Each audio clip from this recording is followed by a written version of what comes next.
ଆଜିର ନୂତନ ଶବ୍ଦ ହେଉଛି ABUNDANT। ଆକୁ ଆମେ ଉଚ୍ଚାରଣ କରିବା abundant abundant।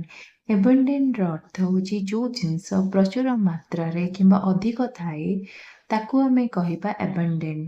ଓଡ଼ିଆରେ ଅର୍ଥ ହେଉଛି ପ୍ରଚୁର କିମ୍ବା ଅଧିକ ପରିମାଣରେ।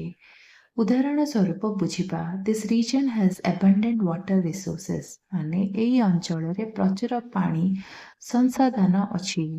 ରିଜନ୍ର ଅର୍ଥ ହେଉଛି ଅଞ୍ଚଳରେ, abundantର ଅର୍ଥ ହେଉଛି ପ୍ରଚୁର, waterର ଅର୍ଥ ହେଉଛି ପାଣି, resourcesର ଅର୍ଥ ହେଉଛି ସଂସାଧନ।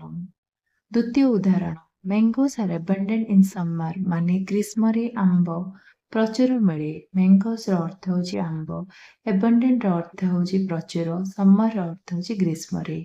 ଏମିତି ଭିଡ଼ିଓ ଦେଖିବା ପାଇଁ ଚ୍ୟାନେଲ ସହିତ ଯୋଡ଼ି ରୁହନ୍ତୁ। ଚ୍ୟାନେଲକୁ ଲାଇକ୍, ସେୟାର, ସବସ୍କ୍ରାଇବ୍ କରନ୍ତୁ। ରହିଲି ନମସ୍କାର, ଜୟ ଜଗନ୍ନାଥ।